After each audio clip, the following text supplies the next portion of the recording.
Hello guys, my name is Ravi Meena.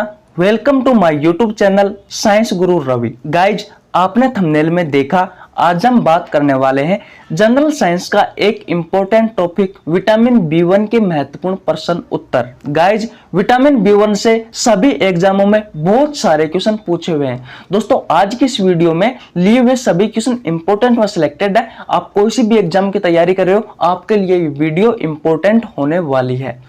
Guys, video को skip मत करना, एंड तक बनाए रहना। अब चलते हैं हम क्वेश्चन सेशन की ओर। क्वेश्चन नंबर 1, निम्न में से किस विटामिन को कॉम्प्लेक्स विटामिन कहा जाता है? आपका पहला क्वेश्चन है गाइज, निम्न में से किस विटामिन को कॉम्प्लेक्स विटामिन कहा जाता है? Option number A vitamin B one, option number B vitamin D, option number C vitamin E, option number D vitamin K. Guys, आपका जो राइट आंसर होगा वो होगा option number A vitamin B one. Option number A vitamin B one. दोस्तों, complex vitamin को हिंदी में कहा जाता है दोस्तों जटिल विटामिन। क्या कहा जाता है? जटिल विटामिन कहा जाता है। दोस्तों, जटिल विटामिन कौन कौन से हैं और सरल विटामिन कौन कौन से हैं? एक्चुअली में बात यह आती है कि दोस्तों जो विटामिन होता है उसे दो भागों में बांटा जाता है। एक होता है जटिल विटामिन, एक होता है दोस्तों सरल विटामिन। दोस्तों, इनके प्रकार के आधार पर बांटा जाता है। इन्हें किस आधार पर बांटा जाता है? इन्हें प्रकार के आधार पर बांटा जाता है। जैसे कि दोस्तों मैं बताता हूं आपको, अभी देखिए, vitamin B1, बी2, B3, B5, B6, बी7, बी9 और बी12, बी12 और दोस्तों एक होता है सी। ये सारे जितने भी विटामिन है दोस्तों, सभी विटामिन कॉम्प्लेक्स विटामिन है। कौन से विटामिन है? सभी विटामिन कॉम्प्लेक्स विटामिन है, सभी विटामिन जटिल विटामिन है। जबकि दोस्तों विटामिन के, विटामिन ई, विटामिन डी और विटामिन ए, ये सभी विटामिन दोस्तों सरल विटामिन है। कौन से विटामिन है? सरल विटामिन है। क्यों कहा जाता है दोस्तों इन्हें सरल विटामिन और क्यों इन्हें जटिल विटामिन कहा जाता है? क्योंकि दोस्तों सरल विटामिन इसलिए कहा जाता है, पहली बात तो इनकी संख्या कम है, इनकी संख्या कम है।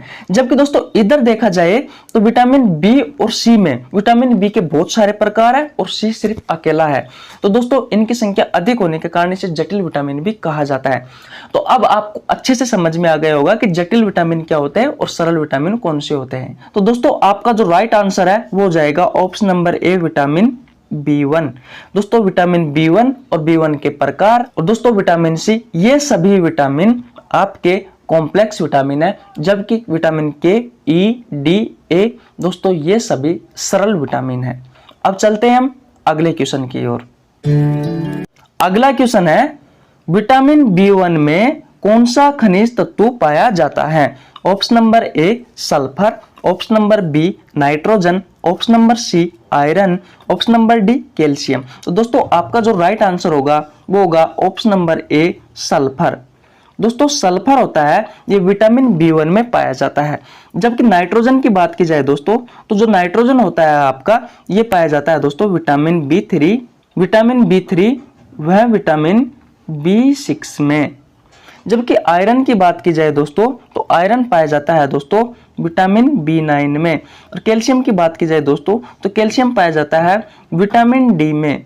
एक दोस्तों कोबाल्ट और पूछा जाता है, कोबाल्ट, कोबाल्ट, ये कोबाल्ट पाया जाता है दोस्तों विटामिन बी12 में। ये इंपॉर्टेंट है दोस्तों, हल्के में मत लेना इस क्वेश्चन को, बहुत अच्छा क्वेश्चन है।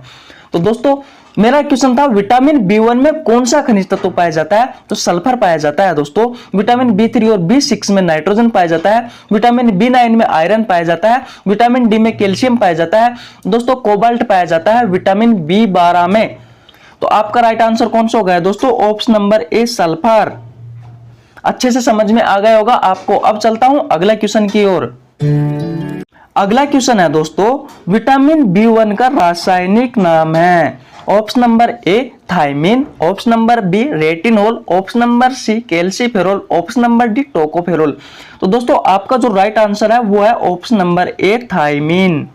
कौन सा है दोस्तों? थायमिन। जबकि रेटिनोल की बात की जाए दोस्तों, तो रेटिनोल विटामिन ए का रासायनिक नाम है। विटामिन ए का रासायनिक नाम है। कैल्सीफेरोल की बात की जाए दोस्तों तो कैल्सीफेरोल विटामिन डी का रासायनिक नाम है।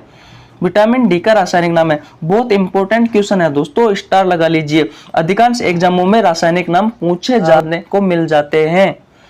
टोकोफेरोल की बात की जाए दोस्तों तो टोकोफेरोल है विटामिन ई का रासायनिक नाम है। टोकोफेरोल दोस्तों विटामिन ई का रासायनिक नाम है। एक बार दोस्तों मैं फिर आपको रिवीजन करवा देता हूं। थायमिन विटामिन B1 का रासायनिक नाम होता है। रेटिनॉल विटामिन ए का रासायनिक नाम होता है। कैल्सीफेरोल विटामिन डी का रासायनिक नाम होता है। जबकि टोकोफेरोल की बात की जाए दोस्तों तो विटामिन ई का रासायनिक नाम होता है। आपको अच्छे से समझ में आ गया होगा। अब चलता हूं अगले क्वेश्चन की ओर।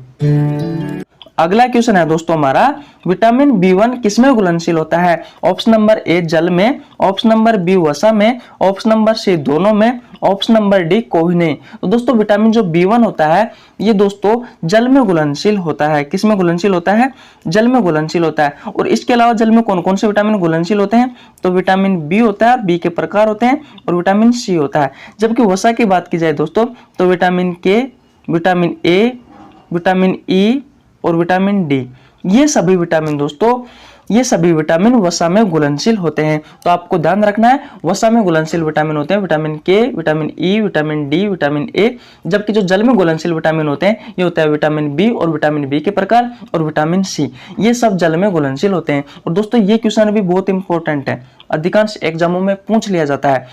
अगर दोस्तों आपने हमारी पिछली वीडियो विटामिन के बारे में, विटामिन ई के बारे में, विटामिन डी के बारे में, विटामिन ए के बारे में और विटामिन सी के बारे में पिछली 5 वीडियो नहीं देखी है तो जाओ, आपको डिस्क्रिप्शन में लिंक मिल जाएगा। नहीं तो आप हमारे चैनल पर जाकर दोस्तों ये वीडियो देख सकते हो, क्योंकि इस वीडियो में बताए हुए सभी क्वेश्चन दोस्तों आपकी एग्जाम में आपको देखने को मिलेंगे। इसलिए आप प्लीज प्लीज प्लीज जाओ और देखो यार, बहुत इंपॉर्टेंट क्वेश्चन है, बहुत मेहनत की है मैंने उन पर। अब चलते हैं दोस्तों हम अगले क्वेश्चन की ओर। अगला क्वेश्चन है, हमारी मांसपेशियों को मजबूत बनाने में सहायक विटामिन है। Option number A vitamin B1, option number B vitamin D, option number C vitamin E, option number D vitamin C. तो दोस्तों आपका जो राइट आंसर होगा वो होगा option number A vitamin B1। ये क्या करता है दोस्तों, हमारी मांसपेशी होती है जो हड्डियों के ऊपर जो हमारा मांस चिपका रहता है उन्हें मांसपेशी बोला जाता है, और उन मांसपेशियों को ये मजबूत बनाने में सहायक होता है। कौन सा विटामिन? Vitamin B1। जबकि दोस्तों ऑप्शन नंबर बी की बात की जाए विटामिन डी की, तो विटामिन डी क्या करता है दोस्तों, हमारी हड्डियों को मजबूत बनाता है। हमारी जो हड्डी होती है इन हड्डियों को मजबूत बनाने का कार्य करता है, इन हड्डियों को कठोर व मजबूत बनाने का कार्य करता है। विटामिन ई की बात की जाए दोस्तों त्वचा पर निखार लाने का कार्य करती है। त्वचा पर क्या लाती है दोस्तों? निखार लाने का कार्य करती है। विटामिन सी की बात की जाए दोस्तों तो ये हमारे घाव भरने में सहायक होती है, घाव भरने में सहायक होती है। रोग प्रतिरोधक क्षमता हमारे शरीर में बढ़ाने में सहायक होती है। तो दोस्तों आपको अच्छे से समझ में आ गया होगा। एक बार मैं फिर रिवीजन करवा देता हूं दोस्तों। हमारे हड्डियों के ऊपर जो मांस चिपका रहता है उस मांस को मजबूत करने में विटामिन B1 सहायक होता है। हमारी जो हड्डी होती है उन्हें कठोर बनाने में, मजबूत बनाने में विटामिन डी सहायक होता है। हमारी त्वचा पर निखार लाने में विटामिन ई सहायक होता है। इसे ब्यूटी विटामिन भी कहा जाता है, सुंदरता का विटामिन भी कहा जाता है विटामिन ई को। विटामिन सी घाव भरने में और रोग प्रतिरोधक क्षमता बढ़ाने में सहायक होती है। दोस्तों अच्छे से आपको ये क्वेश्चन समझ में आ गया होगा। अब चलता हूं अगले क्वेश्चन की ओर। अगला क्वेश्चन है, निम्न में से तंत्रिका तंत्र को प्रभावित कौन सा विटामिन करता है? निम्न में से तंत्रिका तंत्र को प्रभावित कौन सा विटामिन करता है? Option number A vitamin B1, option number B vitamin D, option number C vitamin A, option number D vitamin C. तो दोस्तों मैं आपको बता दूं जो आपका राइट आंसर है दोस्तों वो है विटामिन B1। कौन सा है? विटामिन B1 आपका राइट आंसर है। दोस्तों ये क्या करता है, हमारा जो तंत्रिका तंत्र होता है उसको प्रभावित करने का कार्य करता है। किस तरीके से हमारे तंत्रिका तंत्र को प्रभावित करता है वो भी आप देख लीजिए। दोस्तों मैंने अभी आपको बताया कि जो विटामिन B1 होता है ये हमारी जो मांसपेशी होती है, विटामिन B1 हमारी मांसपेशी को क्या करता है दोस्तों? मजबूत करता है। अगर आपके शरीर में विटामिन B1 की क्या हो गई? कमी हो गई। अगर आपके शरीर में विटामिन B1 की कमी हो गई दोस्तों तो एक रोग होता है बेरी-बेरी। और इस बेरी-बेरी रोग में क्या होता है, हमारी जो मांसपेशी होती है इस मांसपेशियों के न्यूरॉन होते हैं, जो न्यूरॉन होते हैं ये न्यूरॉन डैमेज हो जाते हैं। अगर आपके मांसपेशी के न्यूरॉन डैमेज हो जाएंगे, अगर आपकी मांसपेशी के न्यूरॉन डैमेज हो जाएंगे तो दोस्तों इस मांसपेशी तक तंत्रिका तंत्र से न्यूरॉन जो सिग्नल होते हैं दोस्तों, न्यूरॉन क्या काम करते हैं, सिग्नल लाने और ले जाने का ही तो काम करते हैं। तो तंत्रिका तंत्र से हमारे मस्तिष्क से मांसपेशी तक सिग्नल अच्छे से पहुंच नहीं पाएंगे। अगर मांसपेशी तक सिग्नल अच्छे से पहुंच नहीं पाएंगे तो हमारी मांसपेशियां कार्य करना बंद हो जाएगी, हिलना डुलना बंद हो जाएगी, हमारी मांसपेशियों में पैरालिसिस हो जाएगा, हमारी मांसपेशियों में लकवा हो जाएगा। और दोस्तों यही है बेरी रोग, इसमें हमारी मांसपेशियों में लकवा आ जाता है दोस्तों, हमारी मांसपेशी हिलना डुलना बंद हो जाती है, क्योंकि इसमें जो न्यूरॉन होता है वो डैमेज हो जाता है, जिसके कारण सिग्नल ना तो पहुंच पाते हैं ना आ पाते हैं दोस्तों। तो आप कह सकते हो कि B1 की कमी से दोस्तों, B1 की कमी से तंत्रिका तंत्र प्रभावित होता है, बेरी नामक रोग होता है। बेरी रोग में क्या होता है, हमारी मांसपेशियों में लकवा आ जाता है। क्यों आता है, मैंने बता दिया कि हमारी मांसपेशियों में जो न्यूरॉन होते हैं वो डैमेज हो जाते हैं, इस कारण सिग्नल ना तो आ पाते हैं ना जा पाते हैं। अगर सिग्नल आ नहीं पाएंगे, जा नहीं पाएंगे तो हमारी मांसपेशी कार्य कैसे करेगी, कार्य नहीं करेगी दोस्तों, तो वह स्थिर रहेगी तो दोस्तों हमारा क्या होगा, लकवा आ जाएगा, हमारा पैरालिसिस हो जाएगी हमारी मांसपेशी। तो दोस्तों यह है बेरी रोग। अगर क्वेश्चन आपसे पूछा जाए कि तंत्रिका तंत्र को प्रभावित कौन सा विटामिन करता है, तो दोस्तों विटामिन B1 करता है। बात क्लियर है, अच्छे से समझ में आ गया होगा क्यों करता है क्यों नहीं करता। अब चलते हैं अगले क्वेश्चन की ओर। अगला क्वेश्चन है दोस्तों, विटामिन B1 की कमी से रोग होता है। ऑप्शन नंबर ए बेरी, option number B rickets, option number C scurvy, option number D रतौंधी। तो दोस्तों आपका जो राइट आंसर होगा वो कौन सा होगा, ऑप्शन नंबर ए बेरी। इसमें क्या होता है, इस बेरी रोग में हमारी जो मांसपेशी होती है, इस मांसपेशी में जो न्यूरॉन होता है, ये न्यूरॉन डैमेज हो जाता है। अगर न्यूरॉन डैमेज हो जाएगा तो तंत्रिका तंत्र तक, अगर तंत्रिका तंत्र ना तो सिग्नल लेके जाएगा और न ही दोस्तों सिग्नल को वापस लेकर आएगा। अगर सिग्नल ना आएगा ना जाएगा तो हमारी मांसपेशियां क्या हो जाएगी दोस्तों, मांसपेशियां हिल डुल नहीं पाएगी। अगर हमारी मांसपेशियां हिल डुल नहीं पाएगी तो दोस्तों हमारी मांसपेशियां स्थिर हो जाएगी, हमारी मांसपेशियों में लकवा आ जाएगा, हमारी मांसपेशी होती है, मसल्स होती है, इसमें पैरालिसिस हो जाएगी हमारी मांसपेशियां। तो आप कह सकते हो बेरी होती है, तंत्रिका तंत्र को प्रभावित करती है। अभी मैंने पिछले क्वेश्चन में डिस्कस किया था, तंत्रिका तंत्र को प्रभावित करती है, बहुत ही बुरी बीमारी है दोस्तों, इसलिए B1 के स्रोत खाते रहिए आप।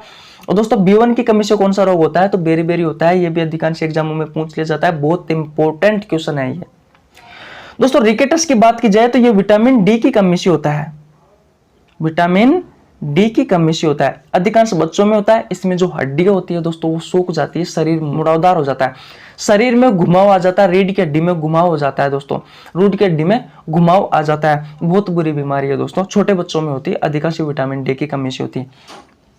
जबकि दोस्तों स्कर्वी रोग की बात की जाए तो स्कर्वी जो रोग होता है ये विटामिन C की कमी से होता है, विटामिन C की कमी से होता है। इसमें क्या होता है दोस्तों, हमारी जो रोग प्रतिरोधक क्षमता होती है वो कमजोर हो जाती है।